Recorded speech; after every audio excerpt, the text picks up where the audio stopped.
여러분 안녕하세요. 9월 12일 셀트리온 방송을 시작하겠습니다. 자, 내일이면 다시 장이 열립니다. 전반적으로 매크로의 상황을 크게 한번 그려보고요. 현재의 실시간을 그려보면서 그리고 과거와 현재와 미래를 연결하면서 앞으로의 큰 그림 그리고 방향성, 통찰력을 한번 그려보시도록 하시죠. 제 방송을 꾸준히 보셨던 분들은 경제를 보는 근력이 계속해서 커질 것이라 생각을 합니다. 그렇기에 앞으로 매크로 끊임없이 언급을 드릴 수 있도록 하고요. 지금은 연준의 긴축의 속도가 가속화되는 그 끝자락 또는 그 금리 상단, 다음번 금리 인하 사이클, 이 부분까지 시차가 발생할 것 같아요. 자, 다음번 이제 이번 달에 열리는 FOMC 그리고 소비자 물가지수 그리고 시장의 0.75% 금리 인상 가능성, 이 부분이 가능성이 높아지게 되면서 시장의 변동성이 확대될 수 있고요. 아직은 기술적 반등 국면에 있습니다. 그리고 그 부분에 대한 부분을 크게 살펴보시도록 하시오. 자, CME 페드워치에서 9월 기준금리 75bp 인상 가능성 90%에 달해 50bp 확률은 10%에 불과하다. 9월 FOMC가 다가올수록 75bp 인상 가능성은 계속해서 상승하고 있습니다. 90%라고 한다면 거의 확실성에 가까워지고 있는데요. 50bp는 10%에 떨어지고 있습니다. 75bp가 인상 가능성이 높아지는데도 불구하고 미국 나스닥 기준으로 3거래일 연속 강한 반등이 나왔죠. 시장은 이 부분을 현재 프라이싱, 반영하고 있는 상태이지만 중요한 건 변동성이 언제든지 확대가 될 수 있어요. 기술적 반등이라 보고 있기 때문에. 더불어 소비자 물가지수가 발표를 앞두고 있습니다. CPI, 즉 소비자 물가지수 더불어서 물가, 이 물가가 연준의 스탠스를 변환할 수 있는 사실 중요한 기점이겠죠. 연준이 항상 언급을 하고 있죠. 경제 성장률을 일부 포기하더라도 우리는 물가를 좌시하지 않을 거야. 그러나 그 이면에 뭐가 있죠? 연준은 이미 인플레이션, 물가 상승의 가속도에 잡는 인플레 파이터, 이 부분을 이미 포기했다. 기준금리가 2.5%에서 1% 올린다 해도 3.5%, 그러나 소비자 물가 상승률은 그 프로가 넘어갔었다. 실질 금리는 마이너스 5%가 넘어간다. 즉 동가치는 마이너스 5% 가까이 빠그러지고 있다. 그러면 진짜 물가를 잡으려면 연준은 9% 이상으로 기준금리를 올려버려야 됩니다. 자, 그럼 어떻게 되겠죠? 실물경제, 금융경제, 자산경제 모든 그런 경제는 빠그러집니다. 그렇기에 2008년도 이후에 연준은 실물경제, 금융경제, 자산경제를 모니터링하면서 지금까지 진행되어 왔다. 그러면 우리가 여기서 바로 통찰력을 발휘해보면서 연준의 방향성과 앞으로의 그림을 한번 그려보시죠. 자, 그러면 매크로 현재 상황을 잠깐 보면서 앞으로의 상황을 그려보시죠. 먼저 지금 상황은 나스닥이 3거래일 연속 강한 반등이 나왔어요. 자, 고점 대비 36% 빠지고 강한 기술적 반등, 굉장히 탄력적이죠. 그리고 다시 탄력적으로 꺾였다가 3거래일 가까이 강한 반등이 나왔습니다. 이 반등 나올 때 시장은 0.75% 금리 인상 가능성을 반영하고 있었죠. 그렇기에 중요한 건 그 부분보단 기술적 반등의 흐름이 강했다고 볼 수 있겠죠. 그렇게 시장의 방향성은 아직 정해지지 않았습니다. 미디에서는 인플레이션, 금리 인상 사이클에 대한 긴축 완화, 이런 부분으로 언급을 하고 있지만 바뀐 것은 전혀 없어요. 중요한 건 기술적으로 반등이 나왔다는 부분이고요. 이제 방향성을 찾아가는 흐름에 현재 있습니다. 나스닥도 그렇고요. 다우도 마찬가지죠. 고점 대비 크게 꺾이고 강한 반등, 다시 크게 꺾였다가 3거래일 연속 강한 반등. S&P도 마찬가지입니다. 꺾였다가 강한 반등. 자, 니케이도 볼게요. 니케이도 마찬가지예요. 3거래일 가까이 강한 반등이 나왔어요. 자, 그렇기에 사실 중요한 부분이죠. 달러의 가격이 일부 차익 실현 물량이 나왔다. 우리가 살펴본 건 달러의 가격이다.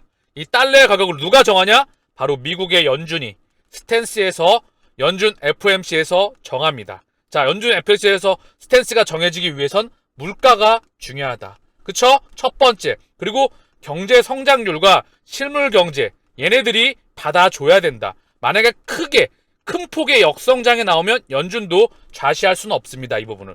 더불어 금융시장이 이 저점을 깨버린다면 또한 크게 시스템 리스크가 갈 수 있는 공포가 확산되겠죠. 그러면 환율은 더 크게 흔들릴 수가 있어요.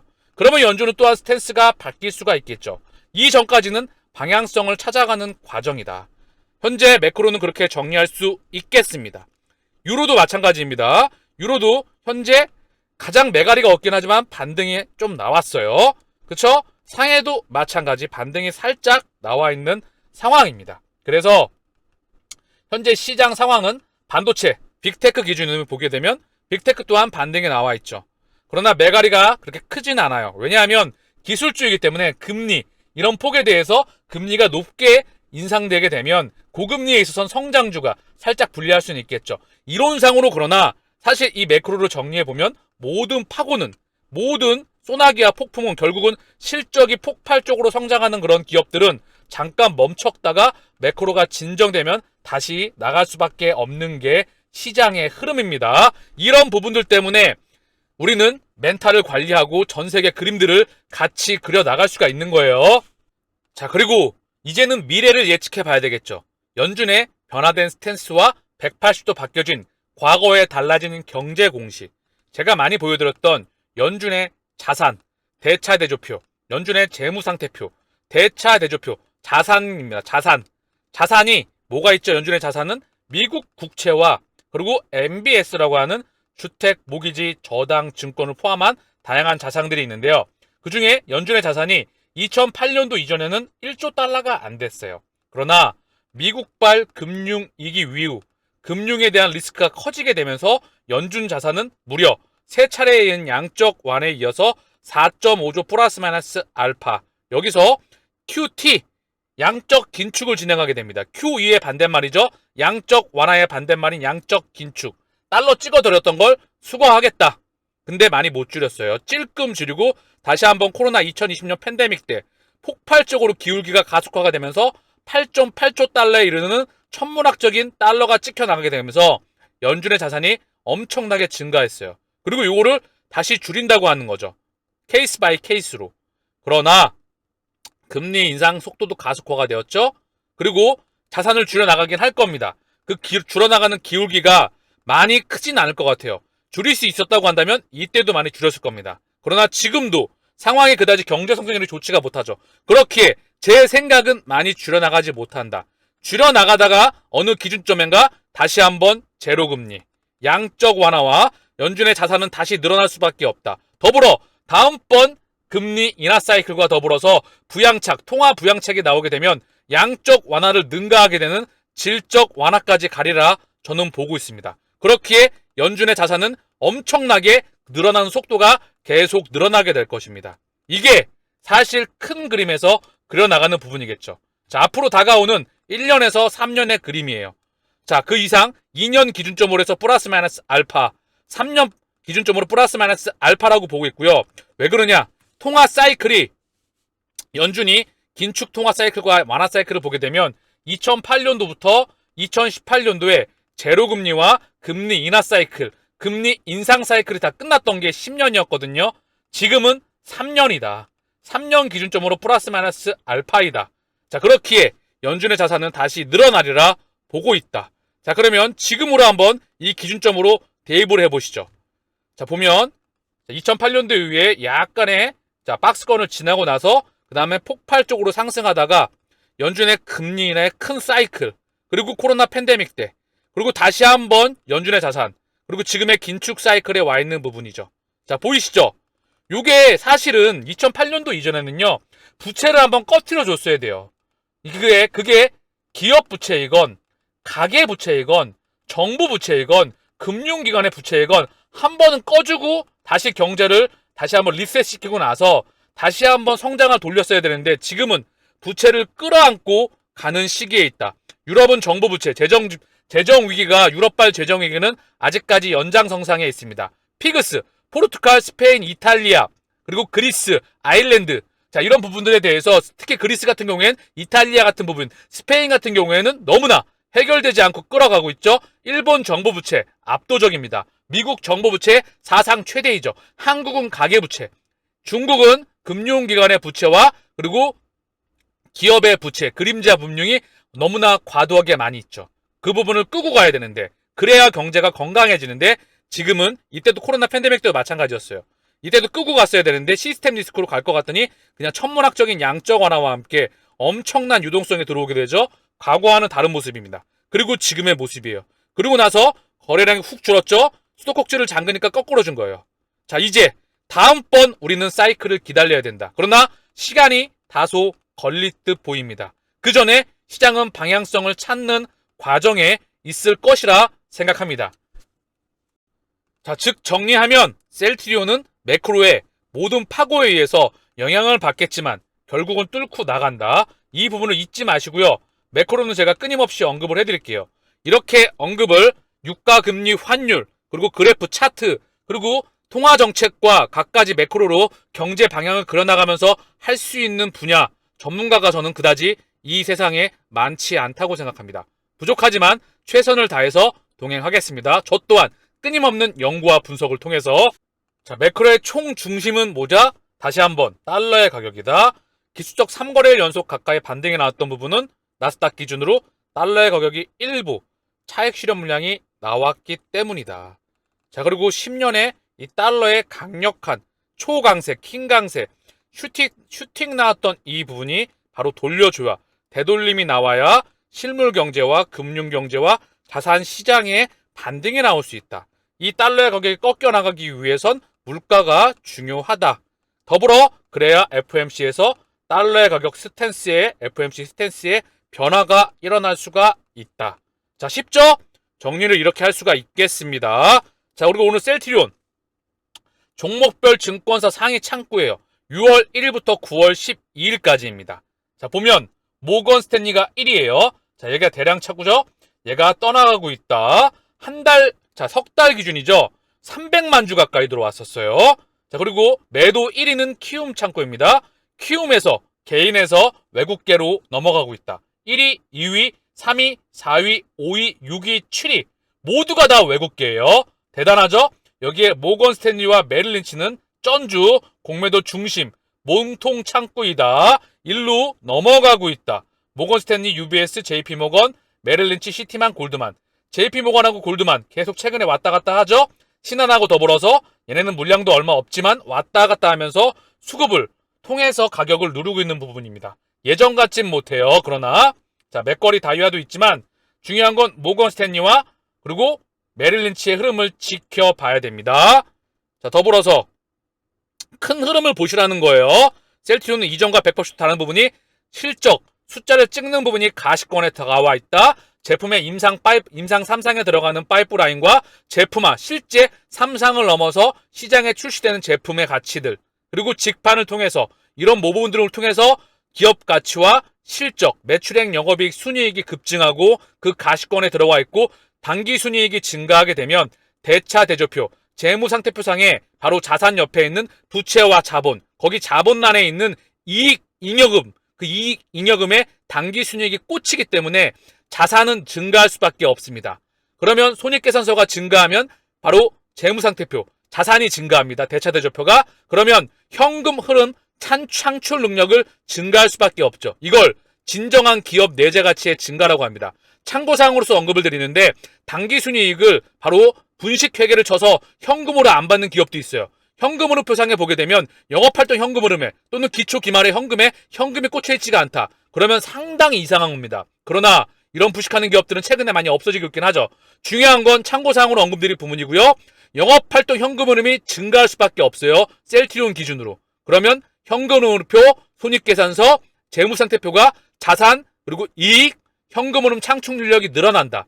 주가 공매도 하레비아도 못 막습니다. 그렇게 지금 손바뀜이 일어나는 부분이다. 지치지 말고 본업에 충실하고 힘 빼고 시간을 내 편으로 만들면 결국 정고점 돌파는 나올 수밖에 없다. 그렇기에 우직하게 동행하시길 바랍니다. 제가 언급드렸죠? 지금이야 주가가 바닥에서 기고 있으니까 제가 목소리가 이렇게 목이 터지도록 언급을 드리지만 정고점 돌파가 나오면 목에 차분하게 또는 목소리가 이렇게 터지도록 하진 않고 차분하게 편안하게 방송을 진행할게요. 셀트리온의 신형 잔고 비율입니다. 0.84예요. 다시 한번 살짝 늘었다가 다시 줄어들고 있죠. 이게 예전과는 다른 모습입니다. 신용 잔고 비율이 0.84. 자, 셀트리온 헬스케어 기준으로 볼게요. 1.44. 자, 바닥권에서 다시 내려오고 있다. 셀트리온으로 봐도 바닥권에서 다시 살짝 내려오고 있다. 즉, 큰 그림에서 녹색 선이 계속해서 내려가서 바닥에서 기고 있다. 신용 잔고 비율입니다. 더불어 대차 잔고가 800만 주대 아래로 들어갔어요. 798만 주. 자, 즉 이 저점권을 깰 것 같습니다. 대차장고 또한. 그쵸? 이 대차장고가 이 저점을 크게 한번 줄어들고요. 다시 한번 이 바닥권에 있는 거를 박스권을 깨고 내려갈 것 같아요. 시간차로. 그 이유는 공매도 누적 잔고 또한 줄어들 수밖에 없겠죠. 셀트리온의 공매도 누적 잔고가 241만 주예요. 최근에 229만 주까지 줄었다가 약 230만 주죠. 그러다가 241만 주, 12만 주 가까이 늘었다가 다시 한번 줄어드는 모습입니다. 그쵸? 244만 주, 241만 주. 자, 44만 주까지 늘어났다가 다시 한번 줄어들었죠. 계속 줄어들 겁니다. 추세적으로 이렇게 우하향하면서 기울기가 가속화되고 있죠. 공매도 누적 잔고와 대차 잔고가 같이 줄어들 수밖에 없다. 이거는 공매도가 큰 그림에서 10년 전쟁을 끝내고 철수한다. 철수하는 이유는 실적이 바로 가시권에 들어오기 때문이다. 그 기반 위에 3사 합병이 진행되기 때문이다. 그러면 얘네는 여기 있을 필요가 없다. 그게 명확한 팩트라 생각을 합니다. 셀트리온 그룹 유럽 종양학회 출격. 베그젤마 유럽 본격 공략한다. 자, 보도자료를 통해서 나왔던 부분입니다. 셀트리온 그룹 유럽 종양학회에서 항암제 분야 경쟁력 확인. 베그젤마 유럽 공략 본격화. 프랑스에서 열리는 유럽 종양학회에서 단독 홍보부스 열고 셀트리온 그룹 항암암체 바이오시밀러 글로벌 경쟁력 소개한다. 유럽에서 EMA 판매 허가 획득한 아바스틴 바이오시밀러 베그젤마 글로벌 임상 3상 후속 결과 학회 현장서 포스터 공개. 자, 그래서 항체 바이오시밀러 제품군의 글로벌 경쟁력을 확인했다.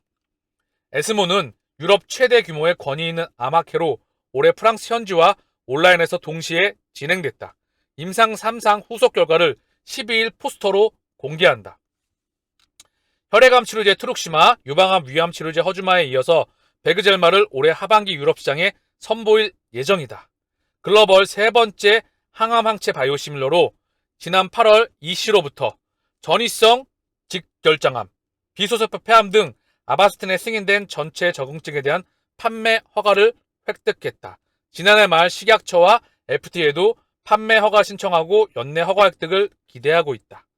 중요한 건 이제 원가 경쟁력. 탁월한 원가 경쟁력이죠. 그 기반에는 수율과 직접 판매가 있습니다. 그렇게 볼륨을 가지고 진행할 수가 있겠죠.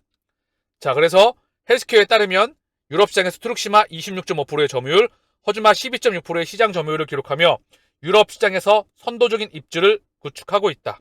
베그젤마가 출시되면 유럽 시장에서 항암제 분야 경쟁력은 더욱 강화될 것으로 보인다.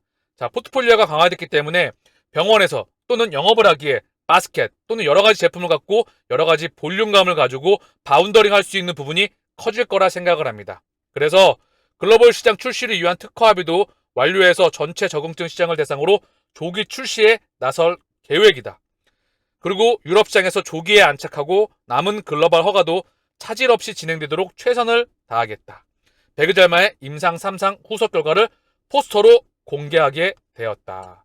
자, 셀트리온은 정말 단 한 번의 실패 없이 지금까지 길을 걸어왔습니다. 이제 스텔라라, 차후 나오게 되는 악템나 프롤리아 졸레어, 스텔라라 아일리아까지 계속해서 글로벌 블록버스터가 시장 규모 10조에서 15조, 작게는 미니멈 5조 이상, 악템나죠? 5조에서 15조 이상의 그런 글로벌 블록버스터 항체가 라인업에 계속해서 장착되게 됩니다. 우리는 정말 걱정할 필요가 없어요. 다만 주가가 이제 좀 박스권에 4년 동안 있어서 많이 지쳤다는 거죠. 그러면 뭐죠? 4년 동안 셀트리온은 가만히 있었겠습니까? 회사가 무진장 성장했죠. 성장하는데도 불구하고 주가가 반영을 못했죠. 숫자가 2조에 멈춰 있었기 때문에. 그러나 이제 숫자 성장폭이 다가오고 있습니다. 공매도 하레베아도 못 막는다. 그렇게 차분하게 동행하시기를 바라겠습니다. 자, 미국 인플레이션 감축법, 바이오시밀러에 끼칠 영향은? 제약사 약가 인하 대신 바이오시밀러 출시 허용 가능성. 미국은 이미 정부 부채가 사상 최대입니다. 그리고 고령화가 지금 계속 퍼져나가고 있죠. 그 건강보험 재정에 악화를 끼칠 수밖에 없어요. 정부 재정에다가. 그렇기 때문에 바이오시밀러는 전 세계적으로 추세일 수밖에 없습니다. 전 세계의 고령화, 재정 적자로 인해서. 그리고 이제 셀트리온은 항체 바이오시밀러에서 세계 최고의 경쟁력을 가지고 있습니다. 인플레이션은 전 세계의 추세적인 흐름이죠. 물가에도 또 중요한 영향을 미칠 수가 있기 때문에 이 부분에서 바이오시밀러는 상용화가 될 수밖에 없는 그런 흐름에 있습니다. 자, 그렇기에 이 부분뿐만 아니라 인플레이션 감축법으로 해서 이에 따라 내년부터 인플레이션보다 가격이 높은 의약품에서 리베이트를 지불해야 하며 미국 공공의료보험기금인 CMS로 하여금 2026년부터 메디케어 파트 D에 해당되는 10개 의약품에 대한 약가 협상을 시작으로 점차 협상 대상 의약품을 확대해야 된다. 국내 포함 다수 국가에서는 제약사 리베이트 제공이 불법이지만 미국은 제약사가 보험사와 의약품 구매 업체 등의 합법적으로 리베이트를 제공할 수가 있다. 자, 그래서 중요한 건 미국에서도 이제 바이오시밀러가 확대될 수밖에 없다. 사실 많이 나온 부분이에요. 계속해서 끊임없이. 그래서 맥킨지에 따르면 최근 바이오시밀러가 가장 빠르게 성장한 국가로 미국은 조사가 되었다. 글로벌 바이오 시장은 지난해 약 하나 26조 원에서 2030년에는 3배 이상 증가한 101조 원에 달할 것으로 전망된다. 2015년부터 2027년까지 연평균 97%를 기록했는데 이는 같은 기간 유럽의 48%, 전 세계 39%와 비교해도 높은 수준이다. 자, 연평균 90%, 약 197% 가까이 성장해 나가고 있다는 부분이에요. 시장 규모가 미국과 유럽에 깃발을 갖다가 꼽는다. 전 세계 의약품의 50% 이상이 바로 미국 하나에서 나온다. 유럽은 두 번째 시장이다.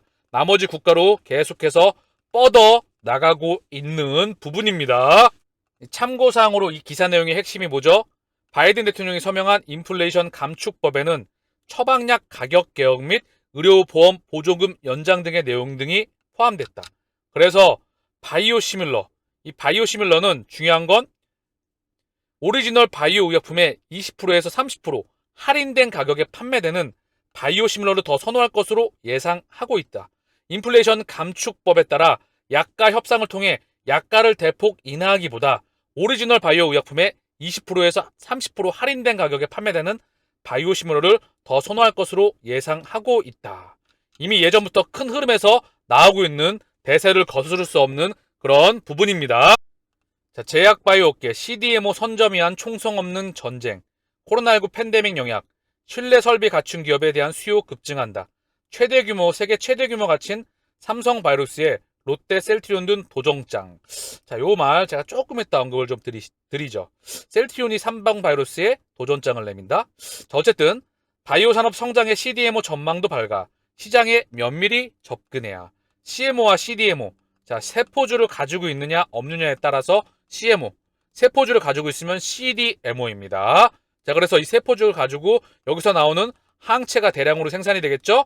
자, 그리고 정제해서 자, 시중에 판매를 하는 거겠죠. 이 공장을 가지고 있느냐. 그런 부분이겠죠. 공장 캐파가 얼마큼 되냐. 롯데는 이제 시작하겠죠. 이 롯데 바이오로스의 바로 CEO가 셀트리온과 무관하지 않는 그런 사람이 갔었습니다. 예전에.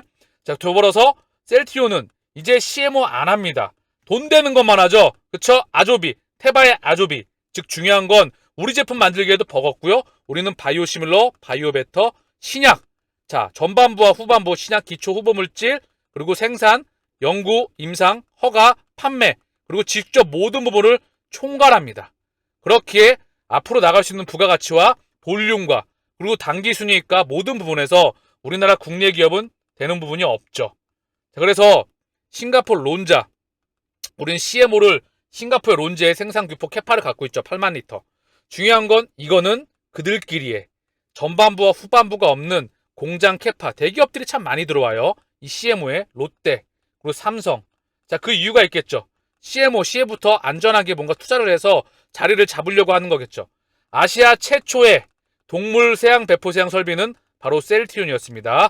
아시아 최초의 FDA 인준을 받았던 동물 세포 배양 설비는 바로 셀트리온입니다. 그렇기에 이제 우리 이거 안 한다. 우리가 주도적으로 케미칼 의약품, 바이오베터, 바이오시밀러, 바이오신약 이런 모든 부분들을 선점해서 우리가 볼륨감을 가지고 우리가 사전에 생산량을 조절해 나가면서 전 세계 의약품 그리고 병원들과 약국들과 모든 그런 환자를 다 수요를 검증해서 나아가고 그걸 캐파를 계획을 하고 나가는 부분이다. 이들은 CMO이다. CMO 전망이 나쁘지 않을 수 있습니다. 그러나 셀트리온과 비교하기는 우리는 직접 약을 만들죠. 6개에서 24개까지 처음부터 끝까지 우리가 다 만듭니다. 그쵸? 그리고 우리가 다 판매합니다. 그리고 우리가 다 생산하고 우리가 다 판매 허가받고 얘네는 생산만 한다. 그쵸? 판매도 따로 한다. 개발도 따로 한다. 생산만 한다. 이게 팩트입니다. 그렇게 국내 제약바이오 산업의 위대한 도무지 100년의 국내 제약바이오 역사에서 국내에서는 찾아볼 수가 없고요. 유한양행 그리고 유한양행이 그리고 괜히 굉장히 독보적이었죠. 동아제약, 종근당, 한미약품 많이 있었으나 20년 만에 국내에선 적수가 없습니다. 유한양행이 셀트리온을 따라간다고 하잖아요. 그러나 못 따라갑니다. 더불어 전 세계 100여 년 넘는 제약바이오 역사에 미국과 유럽이 지배했던 바로 글로벌 빅팜이 지배했던 그런 역사의 셀트리온이 도전장을 내밀고 그들이 가지고 있는 시장 파이에 깃발을 꼽아가면서 바로 경쟁 산업에 바로 끼어들어가고 있는 그런 형태이죠. 우리는 빅파마를 향해 가고 있다는 부분이죠. 그쵸? 그게 바로 우리의 목표입니다.